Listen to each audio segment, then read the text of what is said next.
Hello students, आज हम पढ़ेंगे रचना के आधार पर वाक्य भेद में मिश्र वाक्य।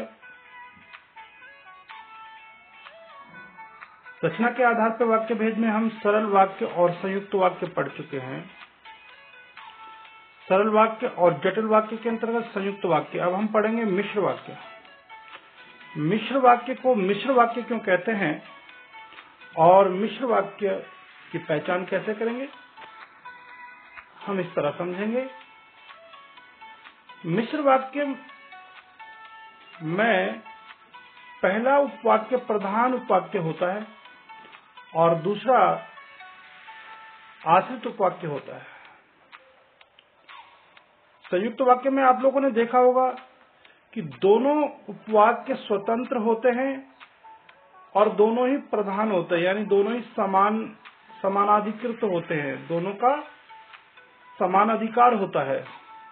लेकिन मिश्र वाक्य में एक उपवाक्य प्रधान होता है और दूसरा आश्रित उपवाक्य होता है।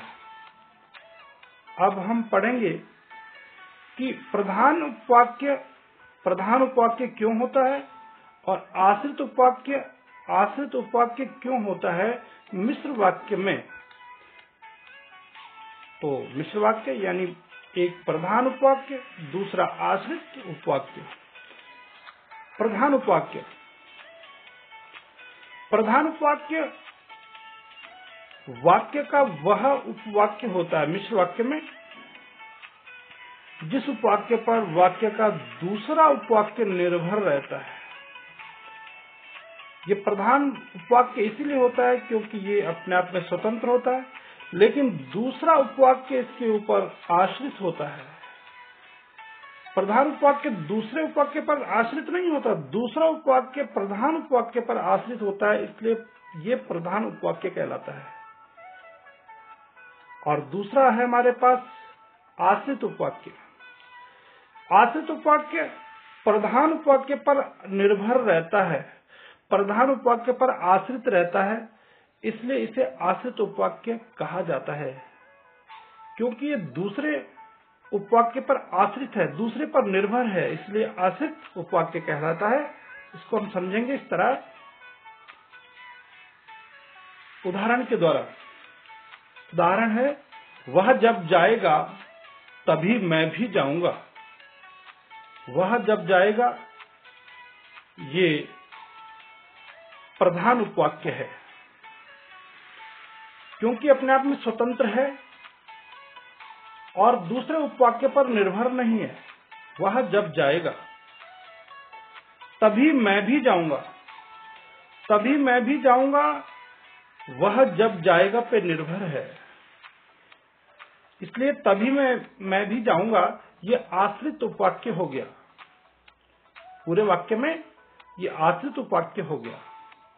तो वह जब जाएगा ये प्रधान उपवाक्य, तभी मैं भी जाऊंगा ये आश्रित उपवाक्य हो गया और ये पूरा वाक्य मिश्र वाक्य बन गया। इसमें एक प्रधान उपवाक्य और दूसरा आश्रित उपवाक्य। एक और उदाहरण के द्वारा हम समझते हैं। वह लड़का कहाँ गया जिसने साइकिल चुराई थी। जिसने साइकिल चुराई थी ये आश्रित है उस लड़के पर, तो वह लड़का कहाँ गया यहाँ प्रधान उपवाक्य हो गया। ये अपने आप में स्वतंत्र है, वह लड़का कहाँ गया। लेकिन जिसने साइकिल चुराई थी ये उपवाक्य स्वयं में स्वतंत्र नहीं है, बल्कि वह लड़का कहाँ गया इस पर आश्रित है, इस पर निर्भर है। इसलिए दोनों उपवाक्यों को मिलाकर के मिश्र वाक्य बन गया। पहला प्रधान उपवाक्य वह लड़का कहाँ गया और दूसरा आश्रित उपवाक्य जिसने साइकिल चुराई थी। इस तरह हमारा ये मिश्र वाक्य। अब मिश्र वाक्य के प्रकार कितने होते हैं ये समझेंगे। मिश्र वाक्य के प्रकार। मिश्र वाक्य आश्रित उपवाक्य के आधार पे 3 प्रकार के होते हैं।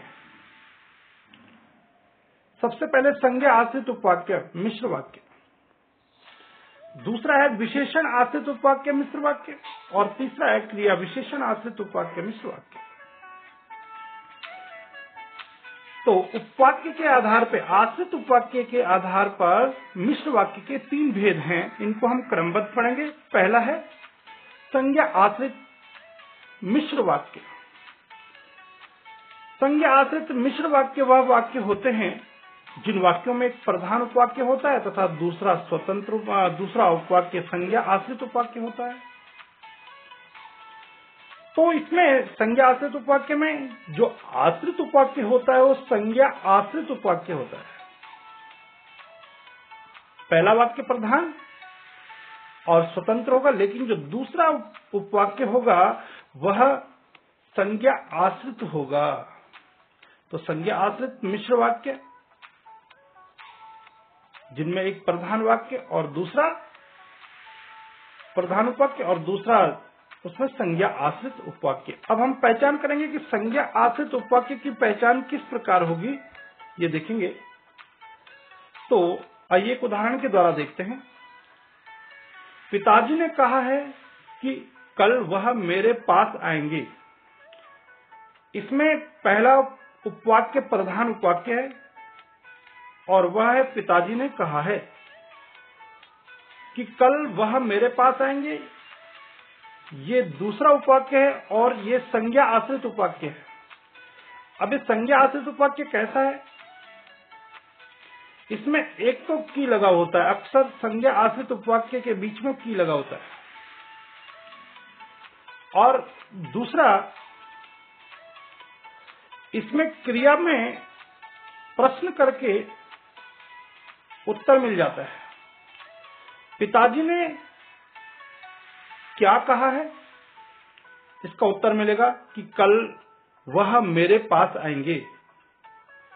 तो कल वह मेरे पास आएंगे, वह मेरे पास आएंगे, वह कौन? पिताजी, यानी संज्ञा। तो ये संज्ञा आश्रित उपवाक्य हो गया कि कल वह मेरे पास आएंगे। ये उपवाक्य संज्ञा आश्रित उपवाक्य हो गया। तो दो पहचान है, एक तो क्रिया में प्रश्न करके और दूसरा बीच में की लगा होता है। तो क्रिया में प्रश्न करके जो प्राप्त होता है उससे संज्ञा आश्रित उपवाक्य की पहचान होती है, और बीच में अक्सर की लगा होता है। आगे चलते हैं। अब विशेषण आश्रित उपवाक्य की ओर चलते हैं। विशेषण आश्रित मिश्र वाक्य वह वाक्य होते हैं जिनमें एक प्रधान उपवाक्य है तथा दूसरा आश्रित उपवाक्य है। ये तो सभी में होता है। प्रधान उपवाक्य और आश्रित उपवाक्य संज्ञा आश्रित उपवाक्य में भी होगा मिश्र वाक्य में, और विशेषण आश्रित मिश्र वाक्य में भी होगा, क्रिया विशेषण मिश्र वाक्य में भी होगा। एक प्रधान उपवाक्य और दूसरा आश्रित उपवाक्य। परंतु आश्रित उपवाक्य में किसी व्यक्ति या वस्तु की विशेषता का वर्णन होता है। एक प्रधान उपवाक्य होगा और दूसरा जो आश्रित उपवाक्य होगा उसमें किसी व्यक्ति या वस्तु की विशेषता का वर्णन किया होगा, किसी व्यक्ति या वस्तु की विशेषता बताई गई होती है। इसमें अक्सर जो, जिसे, जिसने, जैसे, जिसको आदि का प्रयोग होता है। तो सबसे पहले यही ध्यान रखेंगे कि प्रधान उपवाक्य होगा जिसको हम स्वतंत्र रूप से भी कह सकते हैं, लेकिन दूसरा उपवाक्य जो होगा वह आश्रित उपवाक्य होगा और वह विशेषता बतलाएगा। उसमें विशेषता छुपी है, उसमें विशेषता का वर्णन है, और साथ में जो, जिसे, जिसने, जैसे, जिसको आदि का प्रयोग किया गया होता है। पहला उदाहरण लेते हैं। वह लड़का कहाँ गया? ये प्रधान उपवाक्य है और अपने आप में स्वतंत्र भी है। जिसने मेरी टोपी पहनी थी, जिसने मेरी टोपी पहनी थी, ये विशेषण की ओर इशारा कर रहा है। जिसने मेरी टोपी पहनी थी, इसकी विशेषता की मेरी टोपी पहनने वाला, ये विशेषता बतला रहा है उस लड़के की। तो इस प्रकार से ये आश्रित उपवाक्य हुआ और ये विशेषण आश्रित उपवाक्य बना। तो पहला उपवाक्य वह लड़का कहाँ गया, प्रधान उपवाक्य, और दूसरा आश्रित उपवाक्य है लेकिन विशेषण आश्रित उपवाक्य है। उसी तरह उसे दंड दिया जाए, जो कोरोना फैलाता है। तो इसमें पहला उपवाक्य प्रधान उपवाक्य, और जो कोरोना फैलाता है ये दूसरा उपवाक्य विशेषण आश्रित उपवाक्य है। ये उसकी ओर इशारा करता है जो कोरोना फैलाता है, यानी कोरोना फैलाना उसकी विशेषता है जिसको दंड दिया जाना चाहिए। तो ये विशेषण है, इसलिए विशेषण आश्रित उपवाक्य ये कहलाएगा आश्रित उपवाक्य। जो आश्रित उपवाक्य विशेषण आश्रित उपवाक्य है जो कोरोना फैलाता है और उसे दंड दिया जाए, ये प्रधान उपवाक्य है। उसी प्रकार वह लड़का बहुत पढ़ाई करता है जिसको कल पुरस्कार दिया गया था। तो जिसको कल पुरस्कार दिया गया था ये विशेषण है उसकी। वह लड़का बहुत पढ़ाई करता है, ये प्रधान उपवाक्य हुआ। इसी तरह सरकंडे का बना छोटा सा चश्मा रखा था, ये प्रधान उपवाक्य। जैसे छोटे छोटे बच्चे बनाते हैं या छोटे छोटे बच्चे बना लेते हैं, ये आश्रित उपवाक्य लेकिन विशेषण आश्रित उपवाक्य है। अंतिम उदाहरण है, यह वही चोर है जिसे मैंने पीटा था। तो इसमें प्रधान उपवाक्य ये वही चोर है और जिसे मैंने पीटा था, ये आश्रित उपवाक्य विशेषण आश्रित उपवाक्य है। इसलिए ये पांचों उदाहरण विशेषण आश्रित उपवाक्य मिश्र वाक्य के हैं। तो ये जो मिश्र वाक्य है ये विशेषण आश्रित उपवाक्य। अब आगे चलते हैं। क्रिया विशेषण आश्रित उपवाक्य, इसमें क्रिया की विशेषता बतलाई जाती है। क्रिया के साथ में उसकी विशेषता बताई गई होती है। क्रिया विशेषण आश्रित मिश्र वाक्य वह वाक्य होते हैं जिनके उपवाक्यों में क्रिया की विशेषता बताई जाती है, अर्थात क्रिया के साथ उसकी विशेषता भी होती है। अब यहां पर ध्यान देने की बात है, क्रिया विशेषण क्रिया के घटित होने के समय, स्थान, रीति, परिमाण और कारण संबंधित विशेषता बताते हैं। ये 5 प्रकार से क्रिया विशेषण को हम समझ सकते हैं। क्रिया विशेषण आश्रित उपवाक्य और मिश्र वाक्यों को समझ सकते हैं। समय के अनुसार, स्थान के अनुसार, रीति के अनुसार, परिमाण के अनुसार और कारण संबंधी विशेषता के अनुसार। सबसे पहले स्थानवाची क्रिया विशेषण उपवाक्य वाले मिश्र वाक्य, जिनमें उपवाक्य जो है, जो आश्रित उपवाक्य होते हैं, वो क्रिया विशेषण आश्रित उपवाक्य होते हैं लेकिन स्थानवाची होते हैं, जिनमें स्थान का वर्णन होता है। तो इनमें क्रिया के साथ साथ स्थान का वर्णन होता है, अर्थात क्रिया के घटित होने के स्थान का पता चलता है। यानी क्रिया के साथ स्थान या स्थान का सूचक होता है। पहला उदाहरण देखिए, तुम जहां जाओगे मैं भी वहीं आऊंगा। जहां जाओगे, जाना क्रिया है, जहां स्थान का सूचक है। तो स्थान का सूचक जहां क्रिया है, जाओगे। वहीं आऊंगा, वहीं स्थान का सूचक है, आऊंगा क्रिया है। तो क्रिया के साथ में उसकी विशेषता भी लिखी हुई है कि क्रिया कहां पर घटित होगी। क्रिया जहां पर घटित होगी, क्रिया वहीं, दूसरी क्रिया भी वहीं पर होगी। यानी ये क्रिया के स्थान का बोध कराता है। तो दोनों वाक्य जो है, इसमें क्रिया की विशेषता बताई गई है, क्रिया के स्थान की विशेषता बताई गई है, इसलिए स्थानवाची क्रिया विशेषण। स्थानवाची क्रिया विशेषण मिश्र वाक्य बने। जहां वे घूम रहे थे वहीं हम खेल रहे थे। जहां और घूमना, जहां स्थान सूचक है, घूमना क्रिया है, वहीं स्थान सूचक है और खेलना क्रिया है। तो क्रिया की विशेषता बताई गई है। तो ये स्थानवाची क्रिया विशेषण आश्रित उपवाक्य वाले मिश्र वाक्य है। तो आगे चलते हैं। कालवाची क्रिया विशेषण मिश्र वाक्य, इसमें क्रिया के साथ काल यानी समय जुड़ा होता है। क्रिया के साथ में क्रिया के घटित होने का समय का वर्णन होता है। पहला उदाहरण है, जब मैं जाऊंगा तब तुम आओगे। जब यानी समय का सूचक है, जिस समय, समय निश्चित नहीं है, लेकिन जब मैं जाऊंगा यानी समय का सूचक जब है। जाऊंगा क्रिया है, तब ये भी समय का सूचक है। तुम आओगे, आना क्रिया है। तो क्रिया की विशेषता समय के साथ, समय जो है क्रिया की घटित होने को निश्चित करता है। तो ये समय का सूचक क्रिया के साथ लगने से ये कालवाची क्रिया विशेषण आश्रित मिश्र वाक्य वाले मिश्र वाक्य। जब तुम खाना खाओगे तब मैं जाऊंगा।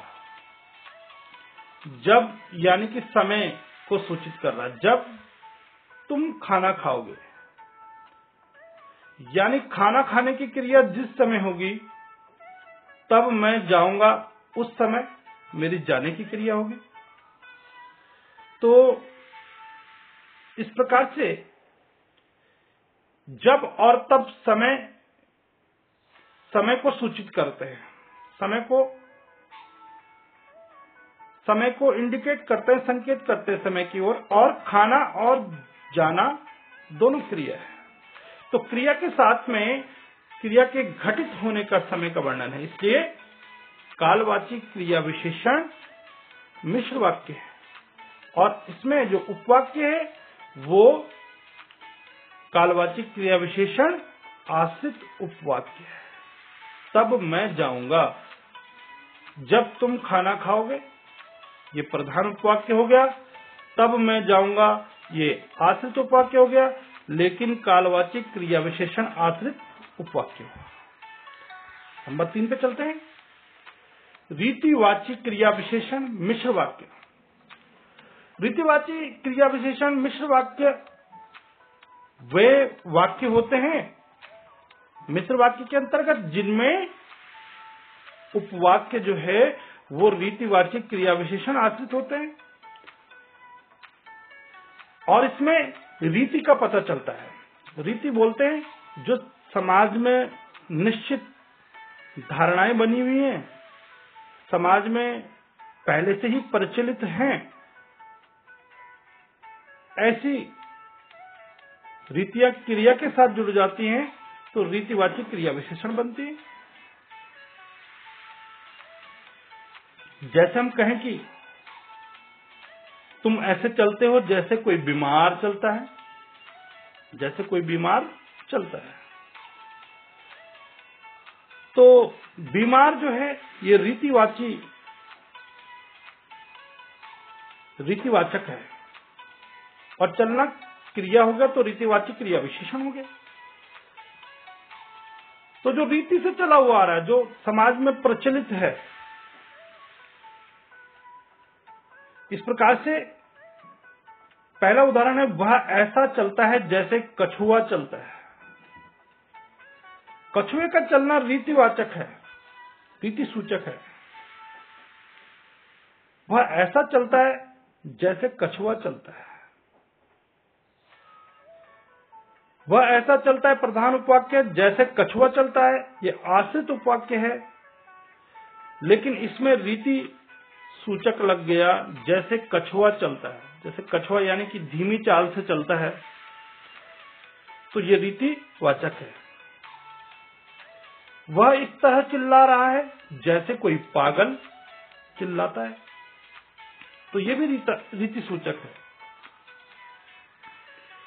तो रीति सूचक रीतिवाची क्रिया विशेषण मिश्र वाक्य। आगे चलते हैं चौथे नंबर पे, परिणाम वाचक क्रिया विशेषण मिश्र वाक्य। यहां क्रिया के साथ में परिमाण होता है, परिमाण यानी माप, रीति के साथ में वो क्रिया के साथ में परिमाण होता है, क्रिया के साथ साथ उसका परिणाम दिया होता है, एवं क्रिया से पहले इतना उतना कितना जितना शब्दों का प्रयोग किया जाता है। जैसे कल मैंने इतना खाया जितना कोई कभी नहीं खा सकता। इतना जो है ये परिमाण सूचक है, खाना क्रिया है, इतना खाया यानी इतना परिमाण हो गया और खाया क्रिया हो गई। जितना कोई कभी नहीं खा सकता, खाना क्रिया, जितना परिमाण है। तो क्रिया के साथ में परिमाण यदि जुड़ जाता है तो वो परिमाणवाची क्रिया विशेषण होता है, और इसमें जो उपवाक्य होता है, आश्रित उपवाक्य होता है, वो परिमाणवाचक क्रिया विशेषण आश्रित उपवाक्य होता है। जितना बेच सकता था उसने सामान बेच दिया, जितना बेच सकता, बेचना क्रिया, जितना परिमाण है। परिमाण को हम एक संख्या में भी लिख सकते हैं, 1 2 3 4 5 आदि संख्याओं में, कितनी भी संख्या हो सकती है, और अनिश्चित रूप में जितना, इतना, उतना, कितना आदि शब्दों का प्रयोग भी कर सकते हैं। तो ये परिणामवाची क्रिया विशेषण कहलाता है। आगे चलते हैं, कारणवाची क्रिया विशेषण, आश्रित उपवाक्य वाले मिश्र वाक्य। अब इसमें हम कारणवाची क्रिया विशेषण के विषय में पढ़ेंगे। इसमें आश्रित उपवाक्य तथा प्रधान उपवाक्य के बीच कार्य और कारण का भाव संबंध होता है। इसमें कार्य कारण किस कारण से हुआ है, कार्य किस कारण से किया गया है, दोनों के बीच कार्य और कारण का संबंध होता है। यानी प्रधान उपवाक्य और आश्रित उपवाक्य के बीच में कार्य और कारण का संबंध होता है, तथा आश्रित उपवाक्य उसका कारण होता है। आश्रित उपवाक्य कारण होगा और कार्य प्रधान उपवाक्य होगा। तो क्योंकि उसके कान में दर्द है, इसलिए वह डॉक्टर के पास गया। तो डॉक्टर के पास जाने का कारण है कान में दर्द होना। तो कार्य और कारण का संबंध स्थापित हो रहा है। तो यहां पर कारणवाची क्रिया विशेषण, आश्रित उपवाक्य वाले मिश्र वाक्य। चूंकि अस्पताल पास ही है अतः मैं मरीज से मिलने चला। चूंकि या क्योंकि अस्पताल पास ही है अतः मैं मरीज से मिलने चला गया। तो इस प्रकार से अस्पताल पास होने के कारण से मरीज से मिलने के लिए गया। मरीज से मिलने का जो कार्य हुआ वो अस्पताल पास होने के कारण। तो कार्य और कारण का संबंध स्थापित हो रहा है, इसलिए कारणवाची क्रिया विशेषण आश्रित उपवाक्य वाले मिश्र वाक्य हैं। तो हमें क्रिया विशेषण आश्रित उपवाक्य वाले मिश्र वाक्यों को इन 5 रूपों में समझना होगा। तो हम क्रिया विशेषण आश्रित मिश्र वाक्यों को आसानी से पहचान सकते हैं और जान सकते हैं इन 5 प्रकार से। तो आज हमने यही पढ़ा, ये 5 प्रकार। तीनों प्रकार संज्ञा, आश्रित उपवाक्य वाले मिश्र वाक्य, विशेषण आश्रित उपवाक्य वाले मिश्र वाक्य और क्रिया विशेषण आश्रित उपवाक्य वाले मिश्र वाक्य। आज के एपिसोड में केवल इतना ही। मिश्र वाक्य।